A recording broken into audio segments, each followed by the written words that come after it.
ძვირფასო რადიო მსმენელებო, ეთერშია შუადღის პოლიტიკა, რადიო სივრცის ეთერში FM 98-სა და 5-ზე. მაუწყებლობთ გაზაფხულის ქუჩის სტუდიიდან, მე გახლავართ გურამ ნიკოლაშვილი. დღეს ხუთშაბათია 16 იანვარი და ვიწყებთ შუადღის პოლიტიკის მეორე სეზონს. შეგახსენებთ, რომ მეორე სეზონის ფოკუსში მოქცეული იქნება საქართველოს პარლამენტი, მე-11 მოწვევის და მასთან დაკავშირებული მოვლენები. პირველი სეზონი დაკავშირებული იყო საპარლამენტო არჩევნებთან და ჩვენ გავაშუქეთ მიმდინარე პროცესი. არჩევნების დამთავრების და პარლამენტის უკვე შეკრების შემდეგ ცნობილ განცხადებას მოყვა ანტისახელისმწიფო პროტესტის ახალი ტალღა, რომელიც დღემდე მიმდინარეობს და ძალიან მალე დაიწყება უკვე პარლამენტის საგაზაფხულო სესია. ჩვენი სტუმარია დღეს ნინო წილოსანი, მე-11 მოწვევის პარლამენტის ვიცე-სპიკერი. მოგესალმებით კიდევ ერთხელ, ალბათ ნინო. და პირველ რიგში, სანამ გადავალთ მიმდინარე და განვლილი საკითხების განხილვაზე, მოდი ვთქვათ, როდის დაიწყება პარლამენტის საგაზაფხულო სესია და რა იქნება, რა არის დაგეგმილი ძირითად ფოკუსი, იმიტომ რომ ჩვენ მოვისმინეთ რამდენიმე განცხადება. ჩვენ მოვისმინეთ, რომ შეიძლება იყოს საგამოძიებო კომისია, მოკლედ ძალიან ისეთი სერიოზული განზრახვები არსებობს საპარლამენტო საქმიანობაში. თუ შეგიძლიათ, რომ აი ამ სესიის შესახებ რა არის მოსალოდნელი, გითხრათ რა. მოგესალმებით კიდევ ერთხელ, მიხარია თქვენ სტუდიაში მოსვლა და რაც თავარია ან რადიო სივრცეში იმ ინფორმაციის გატანა, რომელიც ალბათ ბევრს აინტერესებს, რა თქმა უნდა, საგაზაფხულო სესია პარლამენტში თებერვლის პირველ სამშაბათს დაიწყება, ისევ როგორც ეს გაწერილი არის რეგლამენტით და განსაკუთრებულად მიხარია თქვენი ეთერის აქცენტი საპარლამენტო საქმიანობაზე, იმიტომ რომ ძალიან დიდი მცდელობა მიდის, რომ მთელი პოლიტიკური რაღაც პროცესები ქუჩაში იყოს გადატანილი, მაგრამ რეალურად როგორც ყველა ნორმალურ ქვეყანაში პოლიტიკური პროცესები ყალიბდება, ფორმირდება და მუშავდება და საბოლოო ჯამში გადაწყვეტილებები მიიღება პარლამენტში, ამიტომ რა თქმა უნდა ჩვენ გავაგრძელებთ განვითარებული ქვეყნის მოდელით მუშაობას და რა თქმა უნდა პარლამენტს ექნება ძალიან დატვირთული დღის წესრიგი. უპირველეს ყოვლისა, თავისთავად ალბათ მთლიანად ყველას ყურადღება მიქცეული არის საგამოძიებო კომისიის თემაზე, რომელიც ნაციონალების რეჟიმის გასამართლებას ისახავს მიზნად. ეს პროცესი იქნება ძალიან საინტერესო, ძალიან ხმაურიანი და რაც თავარია ვფიქრობ, რომ შედეგიანი, იმიტომ რომ ჩვენ ძალიან დიდი ხნით დავაგვიანეთ ამ რეჟიმის გასამართლება და თუ ადამიანებს, ვისაც ამ 4 პარტიაზე გავაკეთებ აქცენტს, რომელმაც საპარლამენტო არჩევნებში გარკვეული მანდატები მოიპოვა, თუ მათ ჩვენ კრებსითად ნაციონალებს ვეძახით, ეს შეიძლება სრულიად არ გულისხმობს იმას, რომ ამ პარტიის წარმომადგენლები ოდესმე ან რაიმე ფორმით დაკავშირებული იყვნენ ნაციონალურ მოძრაობასთან აპრიორი, მაგრამ გულისხმობს იმას, რომ იდეოლოგიურად ნაციონალური მოძრაობის იდეებს ემსახურებიან. რა არის ეს იდეები? ეს არის, როდესაც შეგიძლია შენი პოლიტიკური მიზნებისთვის საკუთარ ქვეყანას დაუპირისპირდე. ეს არის პრინციპი, როდესაც გარედან იმართები და ვფიქრობ, რომ ამ 4 პარტიის წარმომადგენლებმა ძალიან კარგად დაგვანახეს, რომ ისინი პირდაპირ და ზუსტადაც რომ გარედან იმართებიან და გარედან მიღებული დავალებების შემსრულებლები არიან, საკუთარი ქვეყნის არევას, დანგრევას წარუშინდებიან ამისთვის.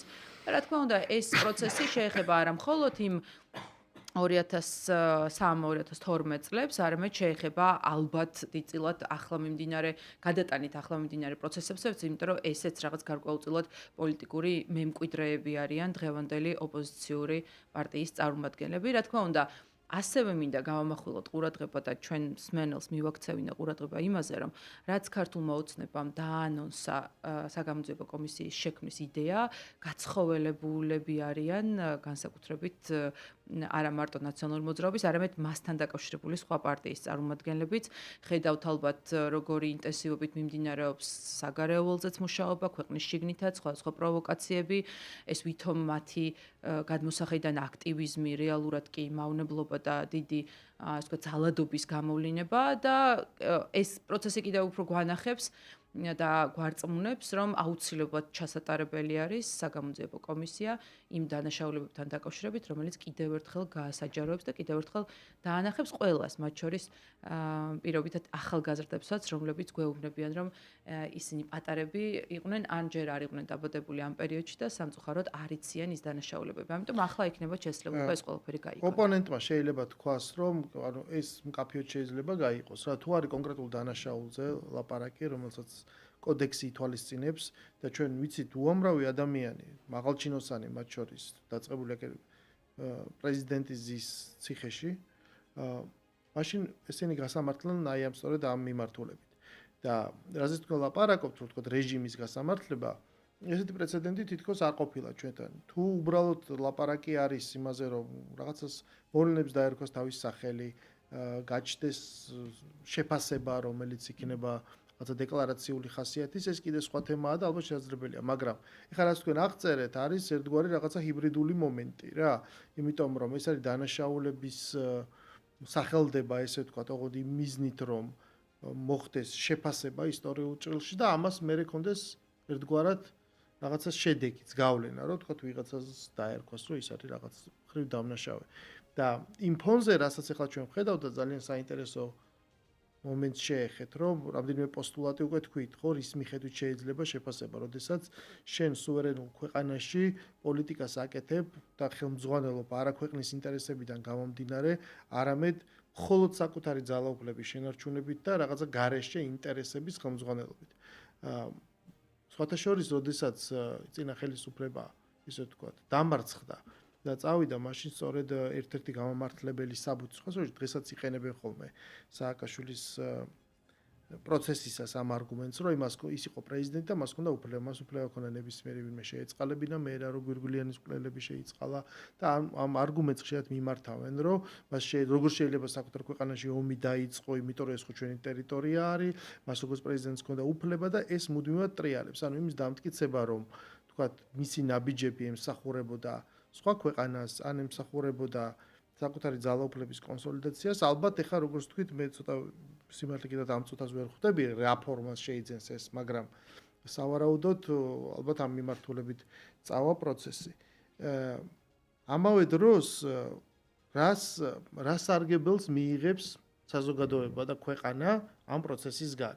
ანუ შეიძლება თუ არა ითქვას, რომ ჩვენ გადავალთ რაღაცა ისტორიის სრულიად ახალ მოცემულობაში, როდესაც ანუ ეს ბოლო უკანასკნელი წლების შეიძლება ითქვას არა მარტო 12, არამედ მეტი წლის დაპირისპირებაც რაღაცნაირად შეიძლება რომ დამთავრდეს, იმიტომ რომ ორი ძალა, მანამდე ქართულ ოცნებამდე არსებობდა ოპოზიცია, მუდმივად მიმდინარეობდა პოლარიზაცია, ჭიდაობა, დაპირისპირება და შეიძლება იყო ლაპარაკი, რომ თუ არ დამთავრდა ეს დიდი გაგებით ნაციონალური მოძრაობა, რაღაც ამ დემოკრატიის განვითარება შემდეგ ეტაპზე ვერ გადავა. ანუ რა სარგებელს ფიქრობთ, რომ აი ამ პროცესით შეიძლება სახელმწიფო მიიღოს? გურამ, პირველის ყოვლისა საგამოძიებო კომისია რა მიზნებს დაისახავს, რა შედეგებზე შეიძლება გავიდეს, რა თქმა უნდა ამას დაგვანახებს თავად პროცესი. იცით რომ ჯერჯერობით ეს კომისია ჩამოყალიბებული არ არის, თუმცა ჩვენ ვიცით თავად კომისიის მუშაობის პრინციპი და რა თქმა უნდა ეს ყველაფერი რეგლამენტით არის გაწერილი. მე ვფიქრობ და უბრალოდ ახლა ჩემს მოსაზრებებს გაგიზიარებთ, რომ თავად ამ კომისიის მუშაობა აუცილებლად უნდა ემსახურებოდეს უპირველეს ყოვლისა ყველა ისთვის თავისი სახელის დარქმევას, ხო? იმ ქვეყნებში, სადაც ამგვარი რეჟიმები იყო, როგორც ნაციონალური მოძრაობა არის და ამ ასეთი მასშტაბის დანაშაულებრივი რეჟიმი იყო, უმეტესწილად ყველგან ეს რეჟიმი არის გასამართლებული და ამ გასამართლებაში არ გულისხმობ მხოლოდ სისხლის სამართლებრივ დანაშაულებს, რომლის მიხედვითაც მათი რიგი წარმომადგენლები ახლაც იხდიან სასჯელს ან მოიხადეს უკვე გულისხმობ თავად ისეთ დანაშაულებს, რომელიც შესაძლოა არ იყოს კანონის და კოდექსების მიხედვით დანაშაული, მაგრამ თავისი შინაარსით იყოს ძალიან დიდი ბოროტება. აი, უბრალოდ მაგალითისთვის მოვიყვან, როდესაც ხატია დეკანოიძე სხვადასხვა საერთაშორისო პლატფორმაზე აცხადებდა, რომ საქართველო იყო რუსეთისთვის სანქციების გვერდის ავლის ადგილი და ჩვენ ვეხმარებოდით ამ ყველაფერში. ეს ერთი მხრივ შეიძლება არ იყოს ესეთი კანონის მიხედვით დანაშაული, იმიტომ რომ არც ცილის წამებას და არც რაღაც ამგვარ ტყუილებზე ჩვენ მუხლი არ გვაქვს, მაგრამ მეორე მხრივ ეს იყო ძალიან დიდი ბოროტება საკუთარი ქვეყნის წინააღმდეგ, ეს იყო ძალიან დიდი მავნებლობა, ეს იყო მიზანმიმართული ტყუილი იმისთვის, რომ საკუთარი ქვეყნისთვის დისკრედიტაცია მოგეხდინა, გაგეშავებინა, სხვადასხვა ცუდი პროცესების დაწყების საფუძველი ყოფილიყო და ასე შემდეგ. ამიტომ ხატია დეკანოიძის და არა მხოლოდ მათი თითეული ესეთი მოქმედება, რომელიც ვითომ შესაძლოა გადიოდეს ან უბრალოდ ცილის წამებაში ან ტყუილში ან ასე შემდეგ, თავისი შინაარსით ძალიან დიდ ბოროტ მოქმედებას ისახავს მიზნად და ასე შემდეგ იმ წინა პერიოდზეც. რაც მთავარია, ჩემი ღრმა რწმენით, ნაციონალური მოძრაობა არის ანტიკონსტიტუციური დაჯგუფება, იმიტომ რომ ჩვენი კონსტიტუციაში გვიწერია, რომ პოლიტიკური პარტია, რომელიც თავისი სახელმწიფოს წინააღმდეგ მოქმედებს, არის ანტიკონსტიტუციური. ამიტომ ვფიქრობ, ამის დადასტურება და ამის მტკიცებულებების მოტანა იქნება შესაძლებელი და რა თქმა უნდა შესაძლებელი იქნება, რომ უკვე ამ საგამოძიებო კომისიის მუშაობის ფორმატში დაგროვილი მასალა რა თქმა უნდა გადაიგზავნოს პროკურატურაში და შესაბამის სტრუქტურებში და უკვე სამართლებრივი რეაგირება მიეცეს. მაგრამ არა მხოლოდ. ანუ კომისიის მუშაობის დასრულების შემდგომ რეჟიმს დაერქმევა თავისი სახელი და რაც თავარია, რა შედეგის მომტანი იქნება, ხო? ჩვენ უკვე დიდი ხანია ავიღეთ ესეთი პოლიტიკა, რომ მაქსიმალურად ინფორმირებული საზოგადოება შევქმნათ და არაფერი არ დავმალოთ, მათ შორის ყველაფერი იყოს გამჭვირვალე, გახსნილი, ღია და თავად საზოგადოებას ჰქონდეს შესაძლებლობა, რომ აი ამ მაგიდაზე დადებული ფაქტებით თავად მიიღოს გადაწყვეტილება.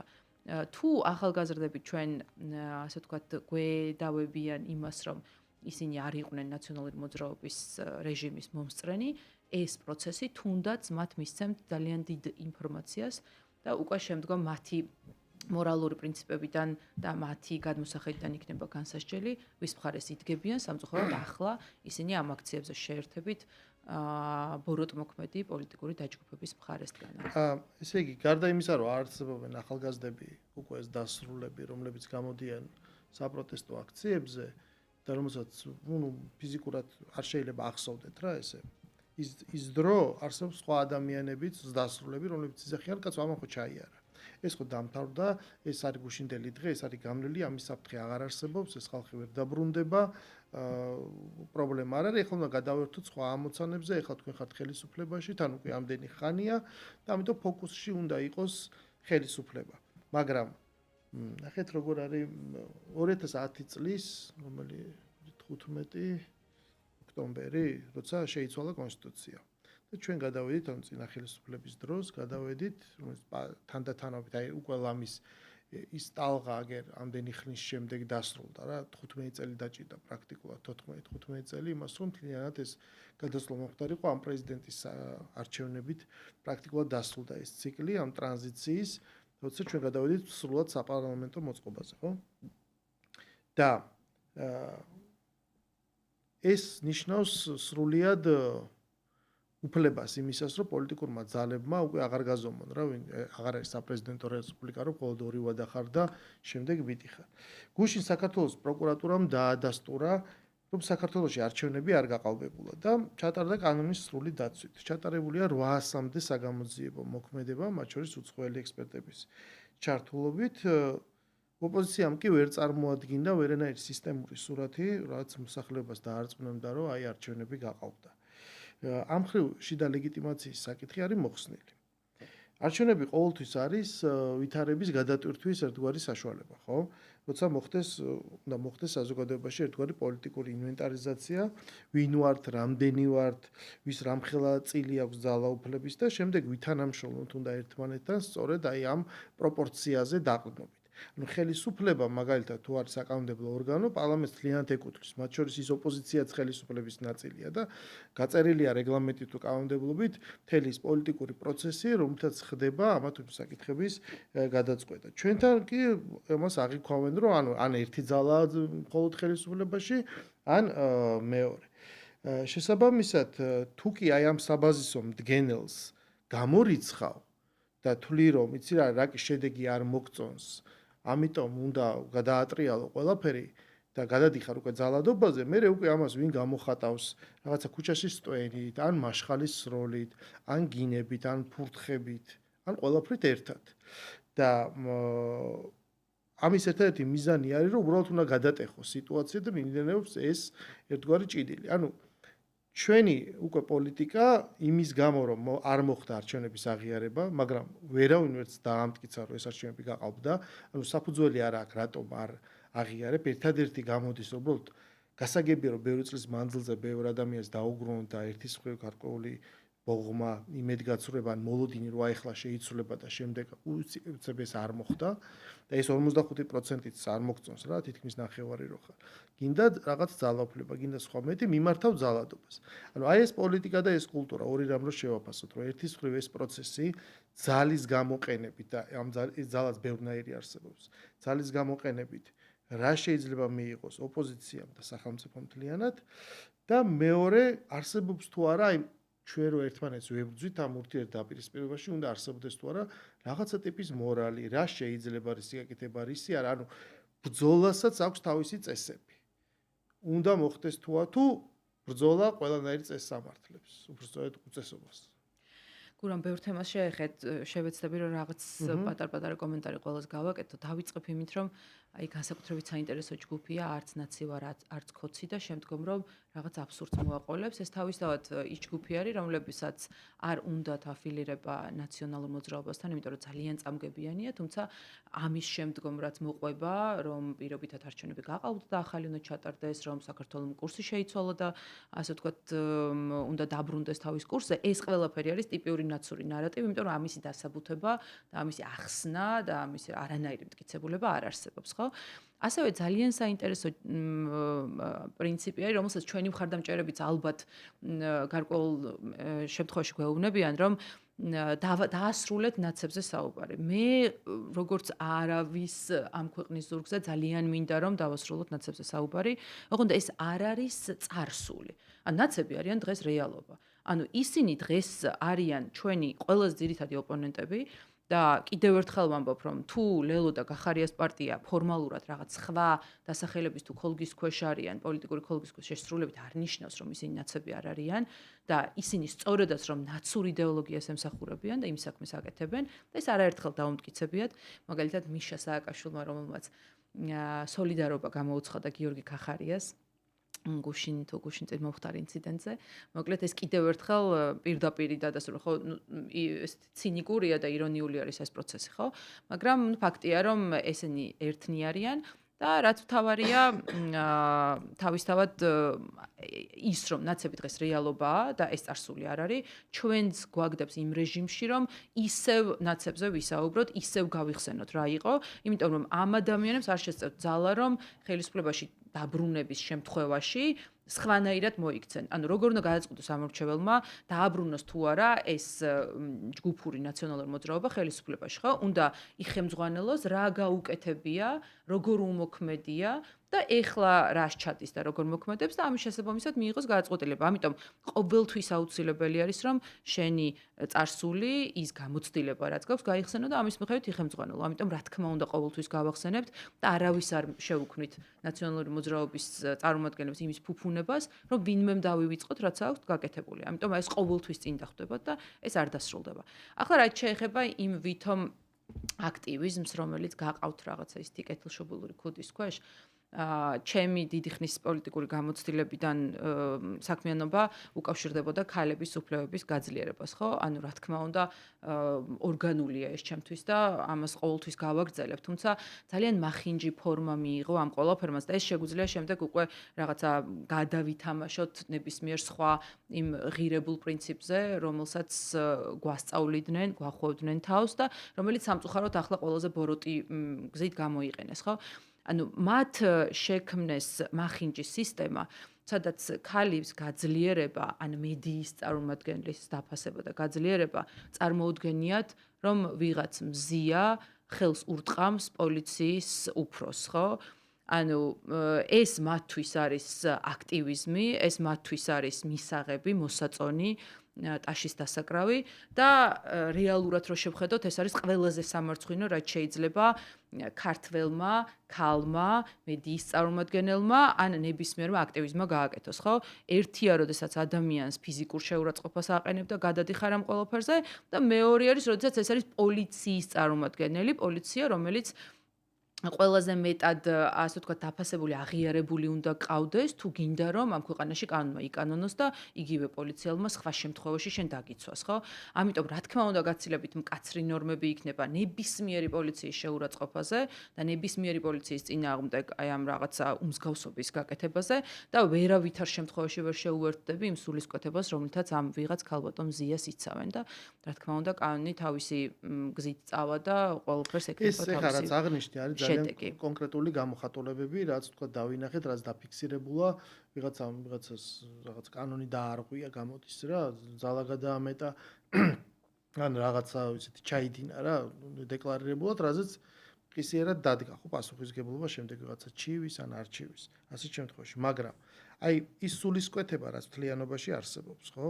ეს რაღაცა ზიზღის დამოკიდებულება. ეხლა შენ არაერთხელ გამფთახარ პირადადაც სამიზნე, ხო? როცა ვიღაცა აგეკიდება, გადგება ტელეფონთან, ეს ხო ინსტრუმენტია.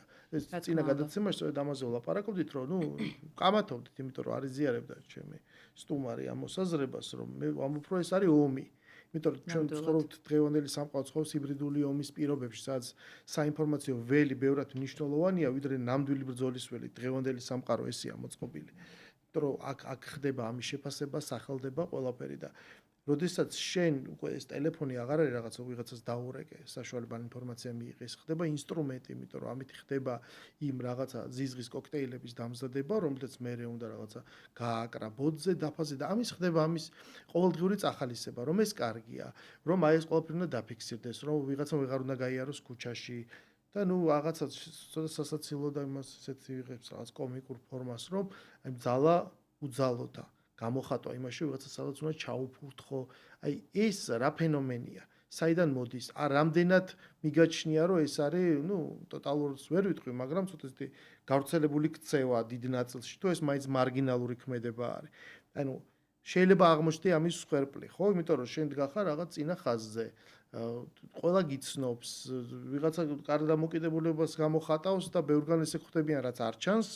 მაგრამ ცხადია რომ ვისაც უნდა რომ ცუდი დამოკიდებულება გამოხატოს პირდაპირ გადგებას ჩართული ტელეფონით ხო რომ აბა აი როგორი არის შენი როგორც მონაწილე რა ამ პროცესში ეს შეხებია ამის შეხედულება და განცდა კი დაგეთანხმები რომ ნამდვილად ომში ვართ ეს ომი ნამდვილად არის ჰიბრიდულ ფორმატში და თავისთავად არავის არ გვაქვს იმის ილუზია რომ ის რაღაც ტრადიციული ფორმები ომის შეიძლება რომ მომავალში ასევე ტრადიციულად გაგრძელდეს თავისთავად ანუ სახეცვლილი არის ეს ყველაფერი ჩვენ ვართ ომში საერთაშორისო მასშტაბითაც და ქვეყნის შიგნითაც ხო იმიტომ რომ ფაქტიურად რაც საქართველოს წინააღმდეგ კეთდებოდა ანუ წინა საარჩევნო პერიოდი 2022 წლიდან მოყოლებული მოდი ასე ვთქვათ უკრაინაში ომის დაწყებიდან მოყოლებული მაშინ როდესაც საქართველოს არ ჩაერთო ამ საომარ სიტუაციაში და ქვეყანა იხსნა ფიზიკური განადგურებისგან თორე ემოციურად და მორალურად ჩვენ ძალიან დიდი ზიანი მივიღეთ თითეული ამ პროცესში მონაწილე ადამიანმა და რა თქმა უნდა ჩვენმა საზოგადოებამაც იმიტომ რომ პირობითად ჩვენს ირგვლივ ოჯახის წევრები, მეგობრები, ახლობლები, ნაცნობები და არა მხოლოდ უბრალოდ ჩვენი მხარდამჭერები რომ უყურებენ რა გაუსაძლის პირობებში გვამყოფებენ ხო ფაქტიურად ჩვენ ვდგევართ ამ ომის წინა ფლანგზე და ჩვენი მხარდამჭერების სახელით ვიბრძვით. და ეს ბრძოლა შეიძლება არ არის იარაღით და ცეცხლსასროლი იარაღით, მაგრამ ეს ბრძოლა არანაკლებ საშიში იარაღით არის, ეს არის ფსიქოლოგიური ტერორი, ეს არის ესე იგი ტერორი იმისთვის რომ ადამიანებს შეუზღუდონ განსხვავებული აზრის ქონის შესაძლებლობა, ხო? აი თუნდაც ჩემს მიმართ მომდინარე უამრავი რაღაც ბულინგი და საზიზღრობა, რომელიც არსებობს, ერთადერთ მიზანს ისახავს, რომ გამაჩუმონ, დამადუმონ, მე აღარ გამიჩნდეს სურვილი, რომ გამოვიდე და ვილაპარაკო იმაზე, რაც ვლაპარაკობ და იდენტური არის ყველა სხვა ადამიანის მიმართ. ანუ ეს არის ჩაქოლვის, ლინჩის წესით გასამართლების რაღაც თანამედროვე ფორმა, რომელსაც ასე გადატანითი მნიშვნელობით, ანუ ფსევდოლიბერალიზმს უწოდებთ, იმიტომ რომ ლიბერალიზმში არაფერი არ არის ცუდი, თუმცა ამ ფსევდოლიბერალიზმის დამახინჯებული ფორმები, რომელიც არა მხოლოდ საქართველოში, მსოფლიოს მასშტაბით გამოიყენება, ადამიანებს კლავს იარაღის, ცეცხლსასროლი იარაღის გარეშე, ანუ ადამიანი შეიძლება მოკლა ემოციურად, მორალურად და გაანადგურო, ხო? და ეს ძალიან კარგად გამოუყენებიათ ბევრ შემთხვევაში, თუმცა ამ შემთხვევაში არ გამოუვიდათ და აქ აუცილებლად მინდა გავატარო ერთი ხაზი. ანუ რატო იყო საქართველოს დიდწილად ამოვარდნა მთლიანი რაღაც გლობალური სურათიდან, ხო? და ფაქტიურად წინა ფლანგზე ვიდექით იმ დიდი ბრძოლის დასაწყისში, როდესაც პირობითად ამერიკაში ტრამპმა გაიმარჯვა. ანუ ჩვენ არ ვიყავით რაღაც ამოგლეჯილი პროცესის მონაწილეები. ჩვენ ხმა ამოვიღეთ ქართულმა ოცნებამ და ჩვენ პოლიტიკურმა გუნდმა რადიკალურად შეცვალა თავისი ასე ვთქვათ ამ ფაქტების გასაჯაროების პოლიტიკა მას შემდეგ, რაც რა თქმა უნდა გამოჩნდა ნიშნები მთლიანად მსოფლიო პოლიტიკაში, რომ ეს ფსევდოლიბერალური იდეოლოგიის წინააღმდეგ მოდის ტრადიციებზე, ქვეყნის სუვერენიტეტზე, ადამიანის უფლებებზე, რეალურად ადამიანის უფლებებზე კონცენტრირებული იდეოლოგია, რომლის სათავეშიც შეგვიძლია ვთქვათ, რომ თავად ტრამპი და მისი გუნდის წევრები არიან, ევროპაში ორბანი და ის ქვეყნები, რომლებიც ამ პოლიტიკას ანხორციელებენ და არანაკლები ზეწოლის ქვეშ ყოფილან, ხო? ანუ საქართველოს აი ამ დიდ ტალღას დაუერთდა და არანაკლებ ბრძოლებს გავდიოდით, ვიდრე ამ ქვეყნებში იყო, ამერიკის შეერთებულ შტატებში გავიხსენოთ, რომ ტრამპს ესროლეს კიდეც და სასიკვდილოდ იმეტებდნენ, მხოლოდ იმიტომ, რომ ძალიან დიდი ბრძოლები, მხოლოდ არა, პრინციპში ძალიან დიდი ბრძოლები მიმდინარეობს და რა თქმა უნდა, ეს ლოგიკური იყო, რომ ფიზიკურ განადგურებაზეც არ დაიხევდნენ უკან. თუმცა, აი ის, რაც უნდათ, რომ აქტივიზმში გაატარონ, ეს არის რა თქმა უნდა საომარი მოცემულობა და მე ხშირად ვამბობ ხოლმე და ჩემს ახლობლებსაც ვეუბნები, როდესაც მეკითხებიან, ჩვენ ვართ ომში. ამ ომში არ შეიძლება იყოს რაღაცა ისეთი ნეიტრალური პოზიცია, ხო? ან იცავ ამ ქვეყნის ინტერესს და ხდები აი რაღაცა დიდი ზეწოლის, ბულინგის, შეტევების მსხვერპლი, როგორც ჩვენ გავხდით, როგორც გარედან, ასევე ქვეყნის შიგნიდან, ან ხარ ამ ქვეყნის მოწინააღმდეგე და უერთდები იმ რაღაცა გარე ინტერესს, რომელიც ასეთი თვალნათელია, ხო? მე აი რაღაც ამ აქციის მიმდინარეობასთან დაკავშირებითაც მინდოდა ორი სიტყვა მეთქვა. აქციის მონაწილეები ჩემთვის ორ კატეგორიად იყოფიან და დავიწყებ იმ კატეგორიით, რომლებიც ალბათ ძალიან ბუნებრივად მოტყუდნენ ან შევიდნენ შეცდომაში იმ გარედან წამოსული განცხადებების შესაბამისად, რასაც ჩვენც ვისმენთ, ხო? ანუ ადამიანური ბუნება არის, რა თქმა უნდა, როდესაც ამდენი წელი ფაქტიურად 30 წელზე მეტია, ჩვენ დასავლურ იდეოლოგიას ვამყარებთ, ვემსახურებით, ვამბობთ, ვამტკიცებთ, ჩვენი ხელისუფლების პერიოდში ყველაფერი გავაკეთეთ, რომ ევროპული ღირებულებები უმაღლეს დონეზე აგვეყვანა, მხარდაჭერა გაზრდილიყო და ასე შემდეგ. და ამ დროს, როდესაც შენ მთელს ამ შენ თაობებს ზრდი და აჩვევ იმ აზრს, რომ დასავლეთი ევროპა არის რაღაცა ყველაზე ისეთი ერთ-ერთი უმაღლესი მიზანი, როდესაც იგივე დასავლეთიდან მოდის ამხელა კრიტიკა, რა თქმა უნდა, ბუნებრივი არის, რომ ახალგაზრდა, თინეიჯერი, შეიძლება რაღაცას დასრული ადამიანიც კი შევიდეს შეცდომაში და გულწრფელად იფიქროს, რომ თუ ის კარგია, ანუ ფორმულა ესე დგება, ხო? თუ დასავლეთი კარგია და ევროპა ჩემი მიზანია და იქედან მოდის კრიტიკა, აპრიორი, ესე იგი მართლა რაღაცა ცუდს აკეთებენ. ანუ მარტივი ლოგიკა ესეთი არის, ხო? უბრალოდ ჩვენ ამ ფორმულაში, რომელსაც ამ წლების მანძილზეც ძალიან აქტიურად ვემსახურებოდით, დიდწილად გამორჩენილი გვქონდა ერთი მუდმივი კომპონენტი, რომელიც არის შენი სამშობლო. ანუ ფორმულა, რასაც უნდა ემსახურებოდე, შეიძლება იყოს ცვალებადი, დასავლეთი, შეიძლება რაღაც კუთხით არ ჩაანაცვლოს, მაგრამ დაემატოს აზია, სხვადასხვა განვითარების პერსპექტივები, მაგრამ ამ ფორმულაში ერთადერთი მუდმივი რაც არის, ეს არის შენი სამშობლო და შენი ქვეყანა. ანუ რა არის ამ შენი ქვეყნის ინტერესებისთვის უკეთესი და მიუხედავად იმისა, რას ამბობს დასავლეთი, შენი ქვეყნის ინტერესების რომ უპირატესია, ხო? და აქვე მინდა ერთი გავიხსენო. პრინციპში 2012 წელს ბიძინა ივანიშვილს რომ არ გადაედგა ეს რაღაცა მართლა პატრიოტული და გმირული ნაბიჯი, ჩვენს დასაცავად არსად არ ჩანდა დასავლეთი. არც იმით შფოთდებოდნენ, რასაც ნაციონალური მოძრაობა თითოეულ ჩვენგანს გვიკეთებდა. არც ამას აპროტესტებდნენ. და რომ არა ბიძინა ივანიშვილს არავინ არ გადაგვარჩენდა იმ სიმახინჯისგან, ბოროტებისგან და იმ მავნებლობისგან, რასაც ნაციონალური მოძრაობა ემსახურებოდა. ამიტომ აი ამ მსჯელობაში და ამ ლოგიკაში დასავლეთი, ანუ ჭეშმარიტება არ არის. ჭეშმარიტება არის შენი რეალობა, შენი ქვეყნის მოცემულობა და რასაც ხედავ.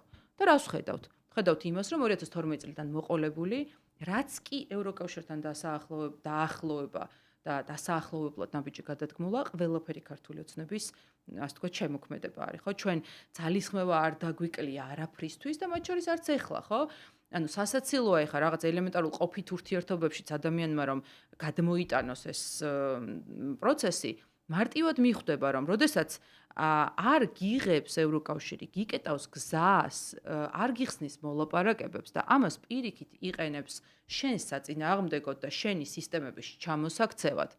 ამ პირობებში, როდესაც ეტყვი რომ, მოდი იცი რა, მე ამას შენ არ გამოგაყენებინებ манипуляციისთვის და დაველოდები, როდესაც შენ მიხვალ იმ გადაწყვეტილებამდე, რომ საქართველო ნამდვილად გჭირდება და ჩვენ ორივეს გჭირდება ერთმანეთი, აქ არ არის ცალმხრივზე. და ესეც რაღაცა გარკვეული მონური და კოლონიალური დამოკიდებულება არის, რომ თითქოს მარტო ჩვენ გვინდა დასავლეთში, ხო? საქართველო აქ აძლიერებს ევროკავშირის ინტერესებს აწლეულების მანძილზე.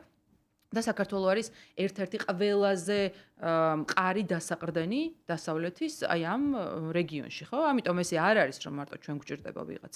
ჩვენც ვჭირდებით და მოდი თუ გჭირდები, მაშინ შენც რაღაც გარკვეული ნაბიჯი გადმოდგი აქეთ. და როდესაც ვეუბნებით რომ ამ სპეკულაციას და ამ манипуляციას არ გაგატარებინებ და დაველოდები სანამ შენ თავად არ გადაწყვეტ რომ აი დადგა ეს მომენტი და დასრულდა სპეკულაციების დრო, ამას რომ სრულებით საწინააღმდეგოდ ატრიალებენ, რომ თითქოს ჩვენ თქვით რამეზე უარი. ამაზე დიდი უსამართლობა არ არსებობს და ზუსტად ამ უსამართლობამ გააცოფა ჩვენი საზოგადოების უდიდესი ნაწილი, იმიტომ რომ ის ფაქტი, რომ აქციების განმავლობაში, 10, 20, 50000-იც არ აქვს მნიშვნელობა, რამდენიც არ იკრიბებოდა, ამაზე დიდი მუხტი ვერ აწიეს, მაშინ როდესაც მათი თქმით საქართველომ უარი თქვა ევროკავშირის ანუ ევროპის გზაზე, ხო? ანუ ყველაზე დიდ ბრალდებას გვიყენებდნენ. ამის პირობებში, როდესაც ამ მუხტზე უფრო მეტი ვერ აწიეს და იმ აქციის შემადგენლობაც ძირითადად იყო პარტიული აქტივი, NGO სექტორი, რომელიც ძალიან კარგად ყვებეს მთელი ამ აწლეულების მანძილზე იმისთვის, რომ ახლა ქართული სახელმწიფოს წინააღმდეგ გამოეყენებინათ და რა თქმა უნდა ის რაღაც პატარა ნაწილი, რომელიც შეიძლება მართლა აღშფოთდა და იმით, რომ აი მე მართლა ევროპის გზას ხო არ გადავუხვიეთ.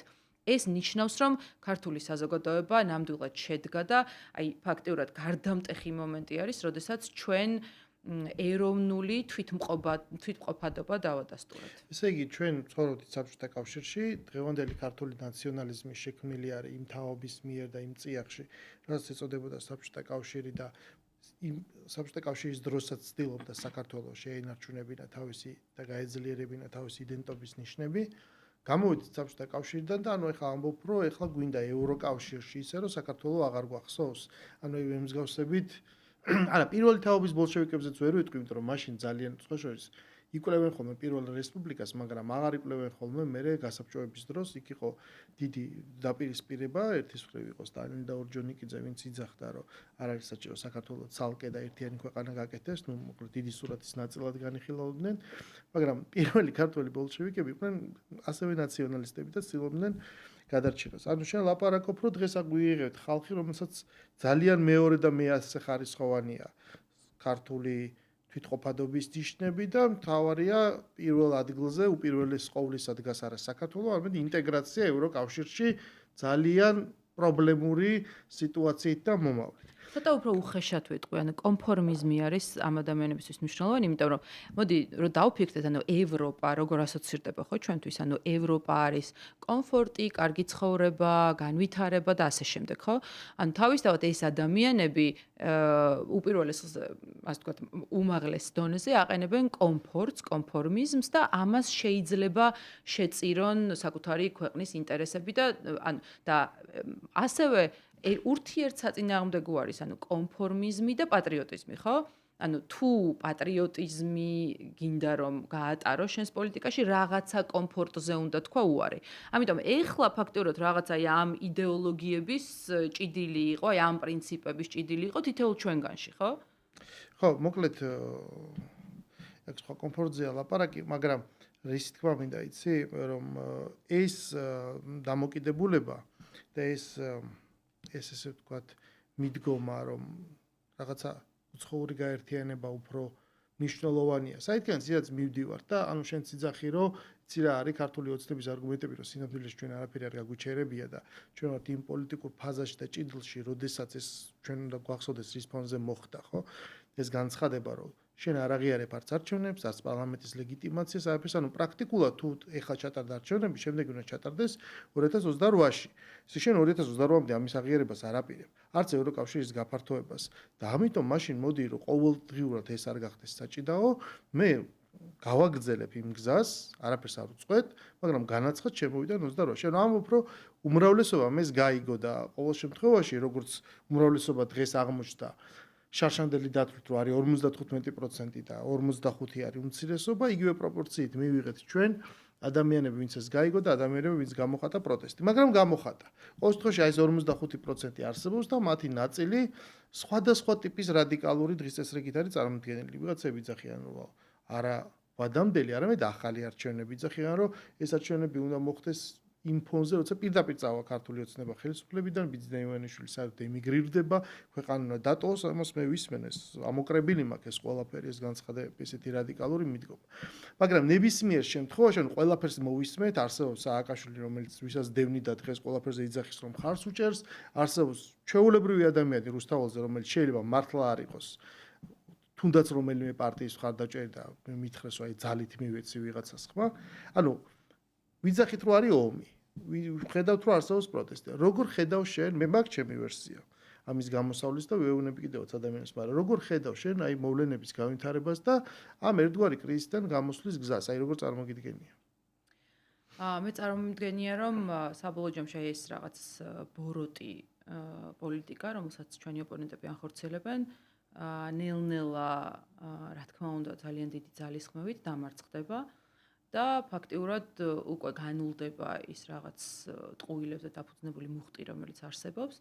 თუმცა ყველაზე რთულად წარმომიდგენია, როგორ ვაგრძელებთ მერე ურთიერთობას და ცხოვრებას, ხო?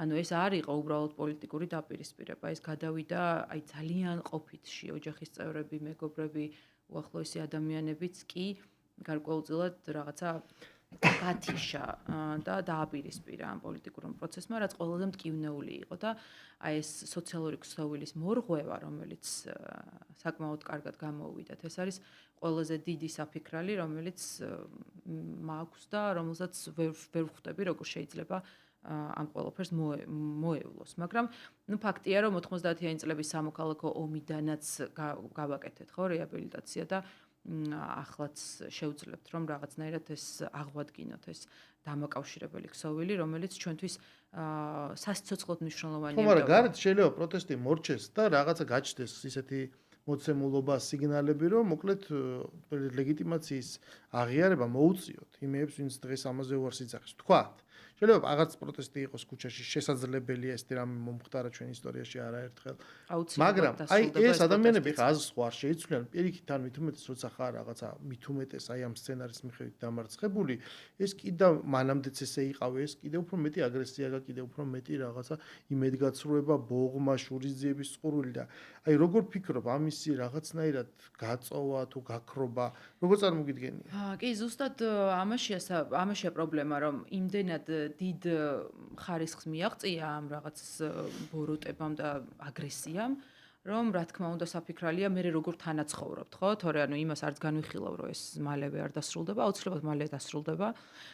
კიდევ ერთხელ რომ თებერვლიდან უკვე დაიწყება პოლიტიკური პროცესები პარლამენტში და ძალიან საინტერესო იქნება როგორ წარმოდგებიან ამ პოლიტიკურ პროცესში პარტიები, რომლებმაც გაიმარჯვეს საპარლამენტო არჩევნებში, ოპოზიციას გულისხმობ და შემოვლენ თუ არა, ჩემი რა თქმა უნდა გათვლებით მათი უმრავლესობა შემოვა, თუმცა აქ კიდევ საკითხავია ქართული ოცნება, ანუ ჩვენი პოლიტიკური გუნდი როგორ მოიქცევა მათი მანდატების გაუქმებასთან დაკავშირებით, ამიტომ ძალიან საინტერესო და ესეთი დატვირთული პოლიტიკური სეზონი გველოდება, თუმცა რაც შეეხება იმ ადამიანებს იცვლიან თუ არა ისინი პოზიციას. მე ვფიქრობ, რომ როდესაც რაღაც პერიოდი გავა და ბევრი მათგანი დაინახავს, რომ საქართველოს არც ევროპული კურსი შეუცვლია, დიდწილად გლობალური პოლიტიკაც სხვანაირად დასტაბილურდება, ამერიკის შეერთებული შტატებში ახალი პრეზიდენტის უკვე ძალაუფლებაში შესვლა, ევროკავშირის ქვეყნებში გერმანიაში არჩევნების სხვადასხვა პოლიტიკური პროცესები რაც მიმდინარეობს თავისთავად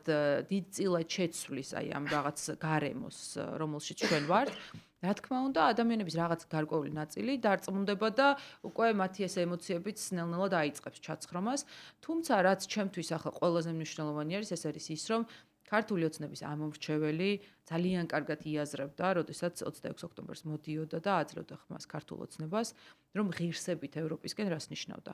სწორედ ღირსებით ევროპისკენ პრინციპის გამოხატულება იყო ჩვენი განცხადება მოლაპარაკების გახსნასთან დაკავშირებით და კიდევ ერთხელ თქვენი ეთერითაც ვიტყვი, რომ ევროკავშირი არ არის შეთანხმებული საერთოდ როდის იღებს ახალ წევრებს. და არის ეს მოსაზრებაც, ასე ვთქვათ, სოციალურ ქსელში, რომ ხომ არ არის ეს რაღაცა თამაში იმ ქვეყნების მიმართ, მაგალითად საქართველოს მიმართაც, რომ გარკვეულწილად ვყავდეთ რაღაცნაირად მობმული, მაგრამ არც ბოლომდე გვიღებდნენ და ამ მობმას გარკვეული მიზნებისთვის იყენებდნენ და ხო არ იყო ეს მიზანი რუსეთის წინააღმდეგ ომში ჩართვა, ხო?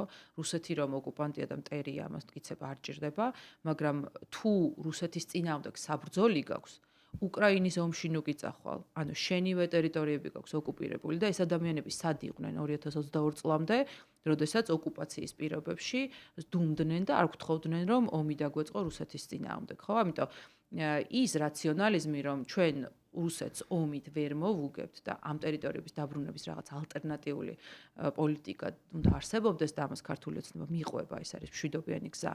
არ შეცვლილა არც უკრაინაში ომის დაწყების დროს. ან ჩვენი მოცემულობა ნამდვილად არ შეცვლილა.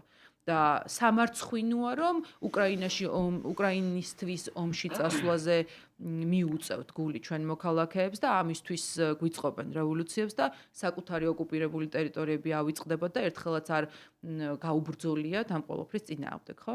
ამიტომ კიდევ ერთხელ უბრუნდები იმას, რომ ძალიან მიხარია რომ ქართული ოცნების ამომრჩეველი იყო გააზრებულად ჩვენი მხარდამჭერი და ღირსებით ევროპისკენ ძალიან კარგად იცოდა რას გულისხმობდა, ამიტომ არ აყვა აი ამ რაღაც დიდ სიგიჟეს, რომელიც მოგვიწყვეს.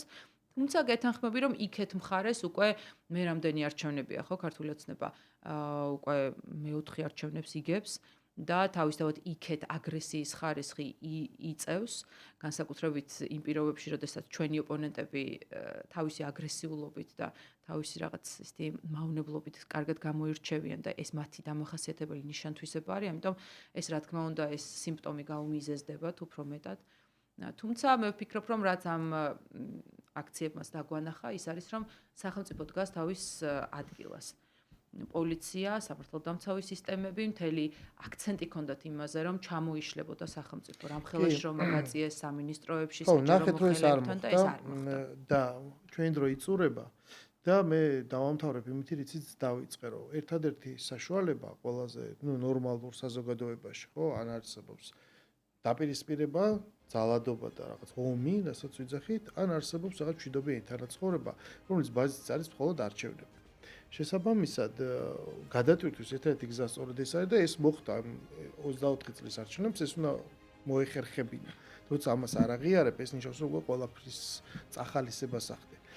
და ამ შემოდგომაზე, ამ წლის შემოდგომაზე ჩვენ კიდევ გვაქვს ერთი არჩევნები, ადგილობრივი არჩევნები. მიგაჩნია თუ არა, რომ მათ ვიღაცას უნდა, თუ არ უნდა, ვადამდელ სითხოვს, თუ ახალ სითხოვს, დრო გადის და ეს შემოდგომა მოვა და ეს არჩევნები დადგება. ძალიან მოკლედ რომ ვიპასუხო, მიგაჩნია თუ არა, რომ ეს ხალხი ერთის მხრივ დაუბრუნდება სადღაც რაციონალურ კალაპოტს, ისევ მიიღებს არჩევნებში მონაწილეობას. ან ის პროტესტი თუ კი ლაპარაკია, რომ ეს რომელიმე პარტიას არ აკუთვნის და ცალკე პროტესტი არის. ეს ხო არ გამო უნდა დაბადოს მაშინ რაღაცა ტიპის პოლიტიკური ჯგუფი, რომელიც წარმოადგენს და ასახავს ამ პროტესტის ინტერესებს და თვლით თუ არა, რომ ამ შემოდგომაზე როცა ეს დღე დადგება, დაუბრუნდება ეს ერთგვარ კალაპოტს და ეს არჩევნები შეიძლება იყოს ეს განმუხტვის მექანიზმი, რასაც ვამბობდი. კი, ძალიან მნიშვნელოვანი მოვლენა ახსენე, პრინციპში რაც უფრო გადის პერიოდი და უკვე 2025 წელს შევაბიჯეთ, როდესაც თვითმმართველობის არჩევნები უნდა ჩატარდეს, ლოგიკურად დაკარგავს აზრს ყველანაირი აქცია, გამოსვლა, იმიტომ რომ სულ რამდენიმე თვეში არჩევნები გველოდება და მათ თუ რაიმე პოლიტიკური ძალა აქვთ მოკრებილი, შეუძლიათ რომ ამ არჩევნებზე გამოვიდნენ და არანაკლებ მნიშვნელოვანი არჩევნებია, ამიტომ არჩევნებზე დაგვანახონ რა შეუძლიათ და რას წარმოადგენენ და რამდენს წარმოადგენენ. ხო, მინიმუმ ის მაინც რამხელა არის ამ აქტუალურობას ეს პროტესტის ყველაზე მახინჯი ფორმები, რომელიც აქვთ და რადგან შემაჯამებელი არის, აუცილებლად მინდა ვთქვა, რომ რა თქმა უნდა, ქვეყნის მართვის უპირველესი ასე ვთქვათ, ფუნდამენტი არის კანონები, მაგრამ ჩვენ ქვეყანაში საუკუნეების მანძილზე ჩვენი მორალური კანონებით არანაკლებ მნიშვნელოვანი განვითარება მიგვიღწევია და თუნდაც ის ფაქტი, რომ შეიძლება კანონად არ გქონდა, ასე ვთქვათ, გენდერული თანასწორობა, მაგრამ ისტორიულად ორი ყველაზე სასტიკი ფორმით დაპირისპირებული კაცი რო ომობდა და ქალი რო მანდილს ჩააგდებდა, ამ ქალს რამხელა და ეს დაპირისპირება რო წყდებოდა, ამ ქალს რამხელა დანიშნულება და დატვირთვა ქონდა, ეს ჩვენ კანონებში არ ქონია გაწერილი, მაგრამ ეს იყო ჩვენი მორალური და ასე ვთქვათ, სოციალური ნორმები, ხო? ამიტომ არავისგან არ გვესწავლება ჩვენ სწორი ცხოვრების სტილი, მათ შორის ის ფუნდამენტი, რაც რელიგიაზე დგას და ის ძირითადი პრინციპები, რა თქმა უნდა, ამ ყველაფერს ძალიან გვეხმარება და ვფიქრობ, რომ მომავალშიც ეს დაგვეხმარება და ბოლოს ვიტყვი, რომ ნაციონალიზმზე და ქართულ ეროვნულობაზე დასვის შენ კითხვა. ეს საუკუნეების მანძილზე ყალიბდებოდა და ყველა ქართველში არის ჩადებული რაღაც მარცვალი, რომელიც აუცილებლად საჭირო მომენტში ღვივდება, იმიტომ რომ წინააღმდეგ შემთხვევაში ვერ გადავრჩებოდით. და ეს ამ მარცვალს გვიღვივებს აი ის სიმღერები, ცეკვები, ის ისტორიები, ის პატრიოტიზმი, გმირები, რომელიც ამ საუკუნეების მანძილზე ჩვენმა ერმა შვა და რომელიც აი ესე ძალიან ყრუთ არის შეიძლება ჩამალული, მაგრამ საჭირო მომენტში აუცილებლად აქტიურდება და ფაქტურად ახლაც, როდესაც საქართველოს და ქართველებმა დავამტკიცეთ, რომ ჩვენი ეროვნული იდენტობა გვაქვს და შეგვიძლია და ვართ თვითმყოფადი და საკუთარ თავს თავად ვეყუდნით, ეს ყველაფერი ალბათ ძალიან გვეხმარებოდა, რომ ხმა მოგვეყო და გაგვებრძოლა იმ დიდი პროცესების წინააღმდეგ, რომელიც მიმდინარეობდა. მადლობა ნინო. სტუმრობისთვის ჩვენი სტუმარი იყო ნინო წილოსანი, საქართველოს პარლამენტის ვიცე-სპიკერი. ჩვენი დღევანდელი გადაცემა დასრულებულია. ეთერში შუადღის პოლიტიკა დაბრუნდება ორშაბათს. გემშვიდობებით დროებით.